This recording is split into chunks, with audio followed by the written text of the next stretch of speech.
Bonsoir et bienvenue au journal. Adidja Toumatis à la tête d'une délégation d'explication des dernières réformes constitutionnelles aux populations d'Adjara et de Bonou. La ministre du Travail et de la Fonction publique était avec le préfet du département de Lomé ainsi que d'autres acteurs politiques des partis au pouvoir à cette étape de la tournée de vulgarisation. Accès à l'éducation, soins de santé primaire, enregistrement des naissances et autres préoccupations de l'enfance à la Journée mondiale de l'enfant à Nati Tengou, la commémoration était le lieu pour le bureau régional de l'UNICEF et le gouvernement béninois de faire le point des avancées et défis dans ces domaines dans l'Atakora et la Donga. Des aliments chiffrés à 6,5 millions pour 330 enfants orphelins et vulnérables des communes de Lomé.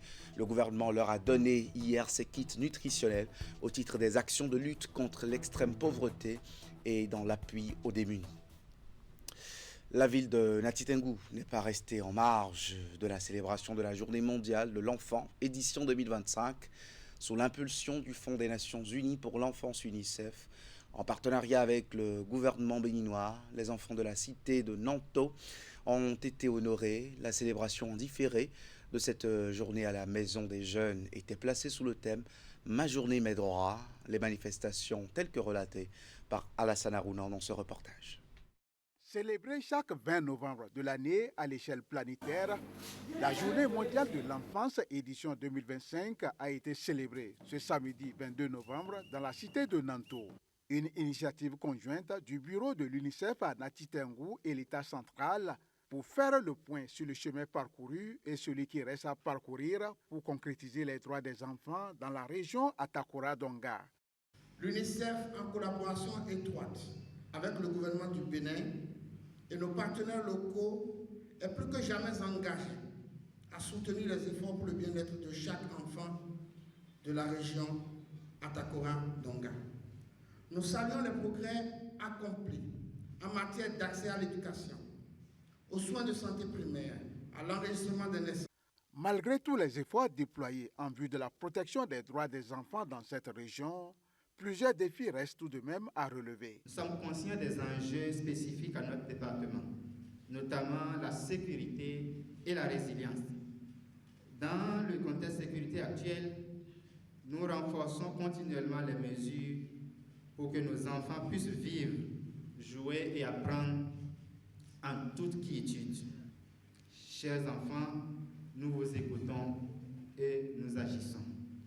La lutte contre les pratiques néfastes, l'abandon de pratiques ancestrales préjudiciables est une priorité. Ma journée, mes droits, c'est le thème central de cette édition. Cela signifie que chaque jour doit être un jour où nos droits sont respectés. Mais malheureusement, dans certaines régions du Bénin et même ici dans l'Atakora, beaucoup d'enfants n'ont pas encore accès à ces droits. Certains n'ont pas de bonnes écoles, d'autres n'ont pas d'eau potable et certains sont obligés de travailler ou de se marier trop jeunes.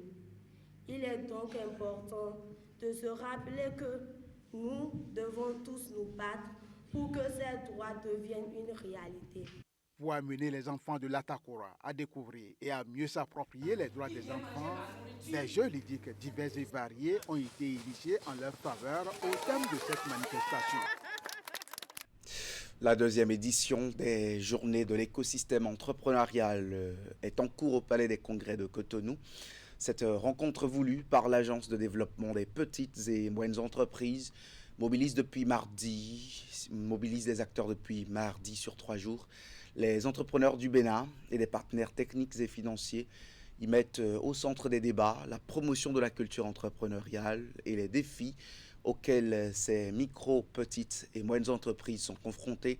L'événement met aussi un terme aux activités du mois de l'entrepreneuriat au Bénin le mois de novembre. Témoins de la cérémonie de lancement, Ingrid Day et Oulia Tanussi. Les difficultés d'accès au marché, l'accès limité au financement, le manque d'accompagnement rapproché et de mentorat. Autant de problèmes auxquels est confronté l'entrepreneuriat au Bénin. À ces défis, l'Agence de développement des petites et moyennes entreprises entend répondre en initiant les journées de l'écosystème entrepreneurial. Inscrit au menu des activités au programme du mois de l'entrepreneuriat au Bénin, Ce rendez-vous constitue un espace où émergent les idées devant solutionner les maux qui minent le secteur. L'organisation de ces journées illustre parfaitement ce que nous défendons au sein de l'agence, une action collective, coordonnée et mutualisée pour un impact national plus fort. Ces journées de l'écosystème entrepreneurial se veulent non seulement une plateforme d'échange, mais également un espace de solutions et de décisions orientées résultats, afin que chaque entrepreneur reparte mieux préparé, mieux connecté et mieux accompagné. Plus de 450 entrepreneurs du Bénin et des partenaires techniques et financiers s'échangent leurs idées et expériences à cette rencontre qui est à sa 2e édition. C'est également le lieu pour eux de saisir les nombreuses opportunités qui s'offrent à eux afin de promouvoir la culture entrepreneuriale et booster leurs entreprises. Je voudrais dire un mot en particulier aux entrepreneurs ici présents. Votre audace, votre créativité, votre résilience et surtout votre sens de l'initiative sont des atouts inestimables pour notre économie. L'ADPME continuera à vos côtés, à ouvrir les portes, à faciliter l'accès à l'accompagnement et au financement, à favoriser l'intégration dans les chaînes de valeur locales et à rendre votre parcours entrepreneurial plus accessible, plus fluide et plus soutenu. Des panels, des séances de coaching, des masterclass, des expositions et des rencontres B2B sont entre autres les activités qui vont meubler ces 3 jours d'échanges et d'opportunités. Un rendez-vous majeur qui marquera une étape importante dans la consolidation de l'écosystème entrepreneurial béninois. Dès 2026, tous les chefs-lieux de toutes les communes du Bénin vont avoir au moins une voie revêtue pour la fluidité du transport. Ambition accrochée au projet de budget général de l'État exercice 2026, tel que défendu par le ministre du Cadre de vie et des Transports chargé du développement durable, José Didier Tonato, a convaincu les députés de la Commission des lois d'une prévision de plus de 450 milliards de francs CFA pour l'année prochaine. Compte rendu de son passage. Oui, on va poursuivre l'extension et la modernisation du port. 455 milliards de francs CFA. Voilà l'enveloppe qu'a défendue le ministre du Cadre de vie et des Transports, chargé du développement durable pour 2026. Un budget en progression d'environ 26%, ce qui confirme la volonté du gouvernement d'accélérer les chantiers structurants du pays.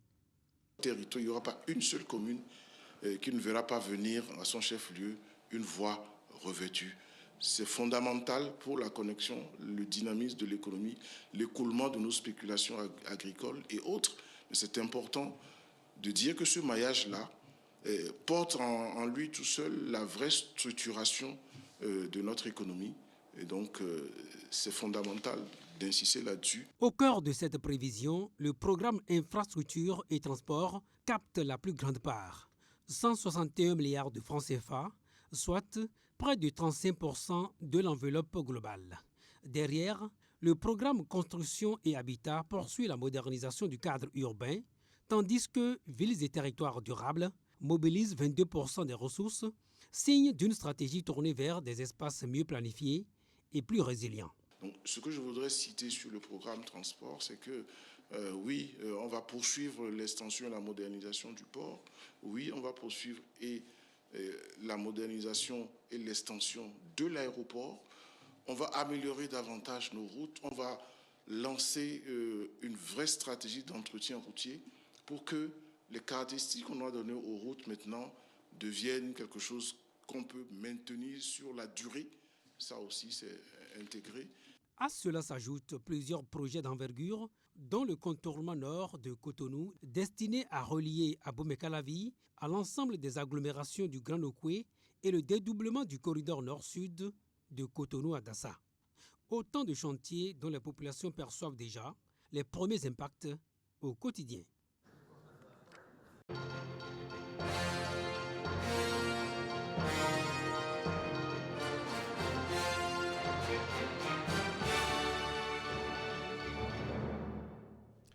Le gouvernement poursuit sa tournée d'explication autour de la récente révision constitutionnelle.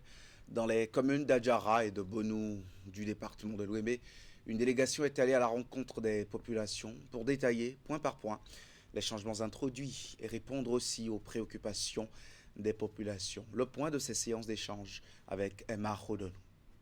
Au cas des échanges entre la délégation conduite par le ministre Adidiatou Matisse, le ministre conseiller Paulin Gbénou et les populations des communes d'Adjara et de Bonou, un exercice d'explication sur les enjeux de la récente révision de la Constitution.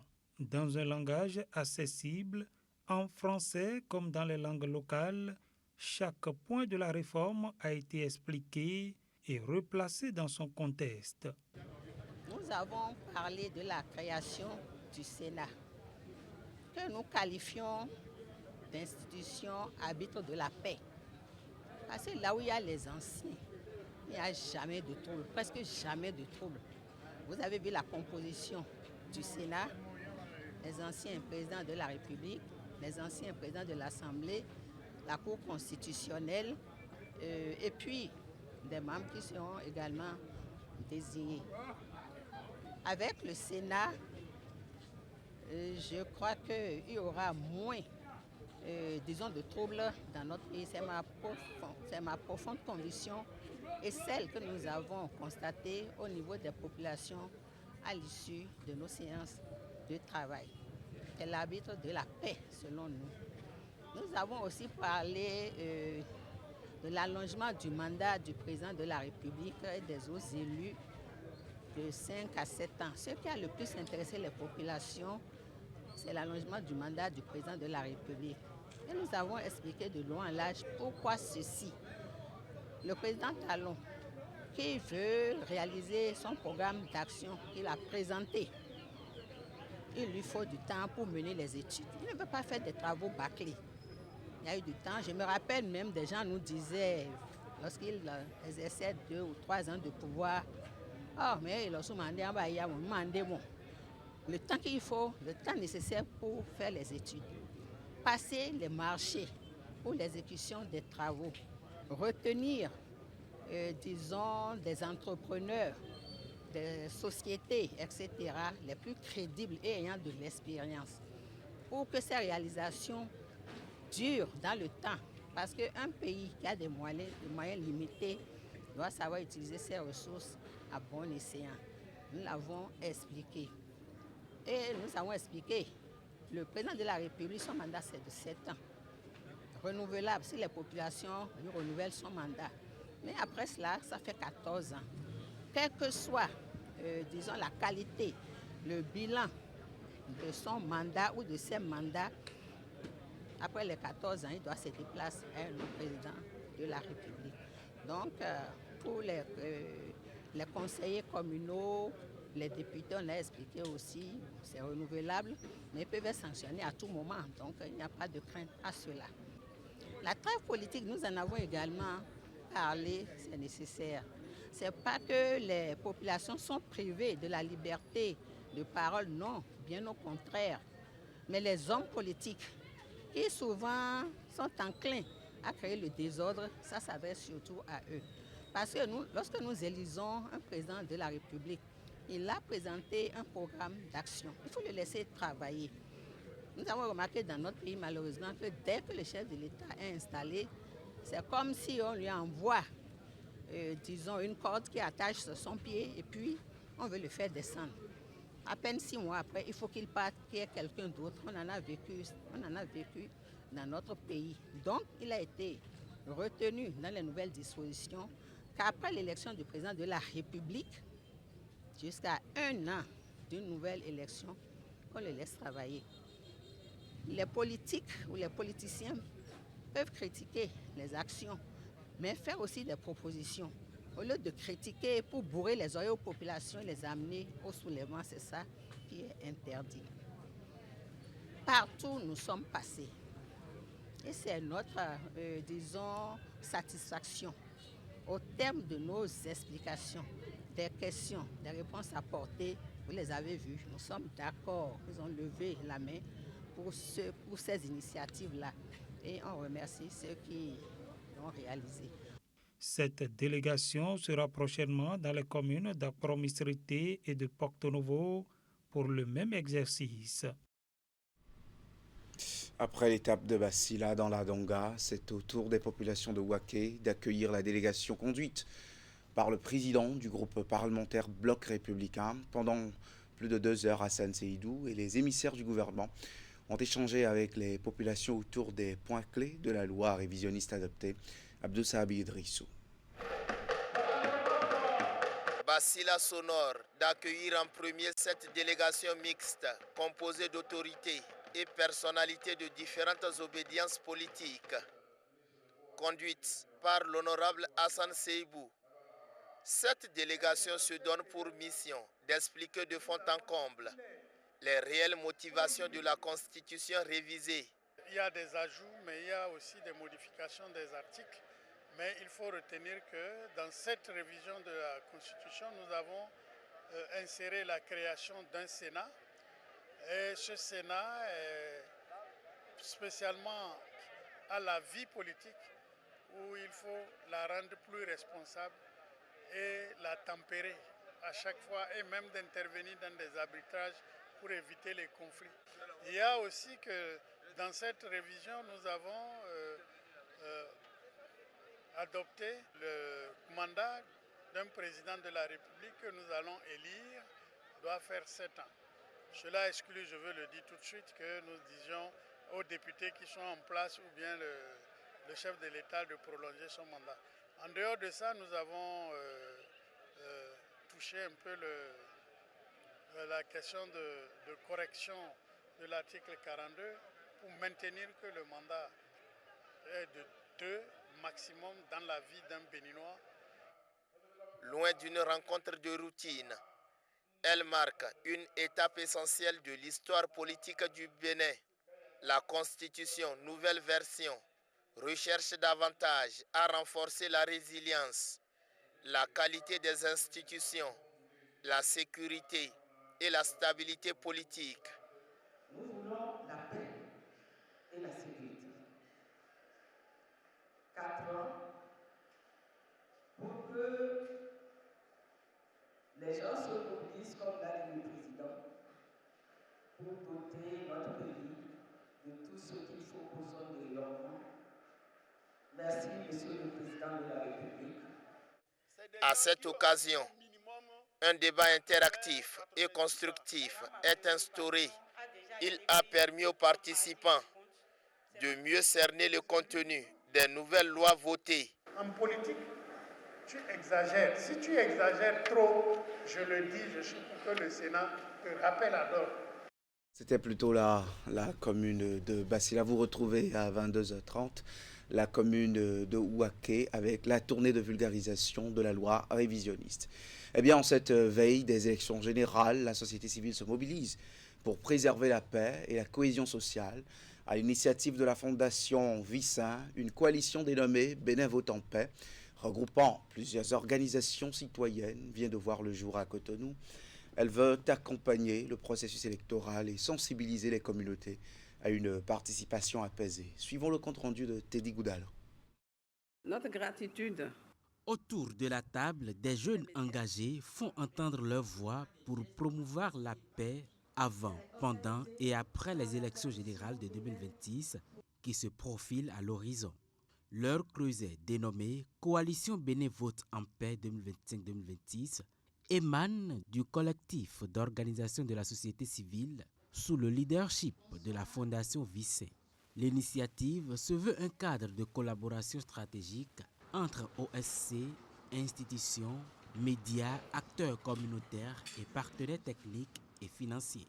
Les ONG membres de la coalition sont répartis sur tout le territoire national. Et nous pensons à notre âme et conscience qu'avec notre engagement, l'engagement de chacun ici et de tous, nous allons gagner le pari.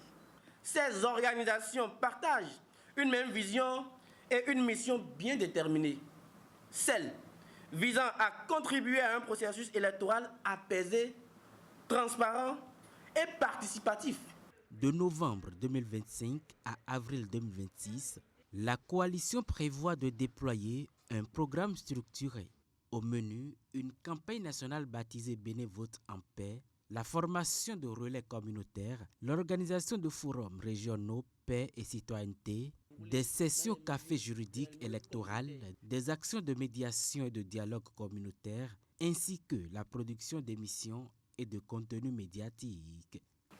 Toute contribution, qu'elle soit financière, qu'elle soit technique, qu'elle soit matérielle ou encore logistique, contribuera ainsi à éviter la montée des tensions, à prévenir la désinformation, à assurer une participation citoyenne éclairée et surtout à garantir un climat électoral digne et responsable.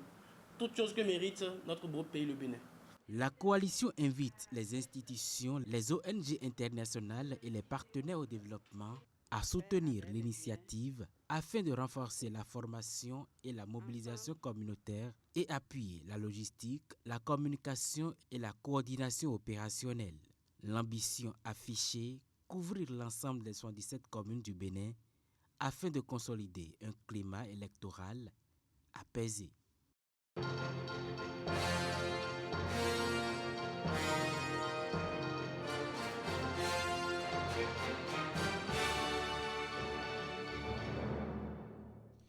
Plus de 300 enfants orphelins et vulnérables reçoivent des kits nutritionnels de la part du gouvernement dans l'OME. Le don entre dans le cadre du renforcement des actions sociales en faveur des couches les plus défavorisées, action menée par la direction départementale des affaires sociales et de la microfinance. La cérémonie de remise a eu lieu hier à travers la volonté du gouvernement d'améliorer le bien-être des plus démunis. Reportage. 330 orphelins et enfants vulnérables reçoivent ici des kits nutritionnels destinés à améliorer leur quotidien. Cette action sociale, portée par la direction départementale OME des affaires sociales et de la microfinance, entre dans le cadre des programmes mis en œuvre par le gouvernement pour renforcer la protection des couches les plus fragiles. Pour le compte de cette année 2025, nous avons retenu 330 enfants orphelins et vulnérables pour un montant total de 6 600 000 francs. Et c'est ces 330 enfants, ces 330 orphelins et enfants vulnérables qui seront appuyés en kit nutritionnel ce soir. La question de l'alimentation n'étant pas un volet à part, le gouvernement du Bénin, dans le souci d'assurer une meilleure protection sociale à tous ses citoyens en général et aux personnes en situation de vulnérabilité en particulier, a initié plusieurs grands projets et mesures.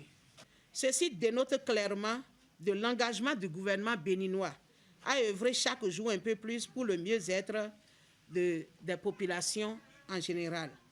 Mesdames et messieurs, je voudrais noter ici que le social dont il s'agit, c'est avec une dynamique, avec une empreinte beaucoup plus structurée, plus organisée, pour que les gestes, les appuis aillent vers les cibles appropriées.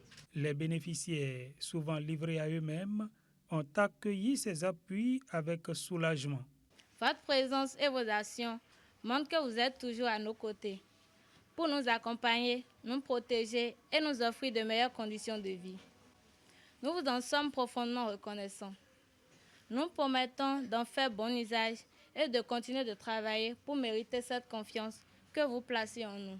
À travers cette distribution, le gouvernement réaffirme sa volonté d'investir dans le bien-être des plus démunis et de consolider les filets sociaux dans toutes les communes.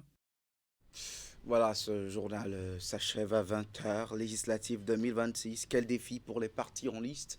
C'est le thème de l'info continue avec Justa Kako, analyste politique, et Romuald Roui, journaliste. Merci d'être au rendez-vous et surtout de nous rester fidèles sur Canal 3 Bénin.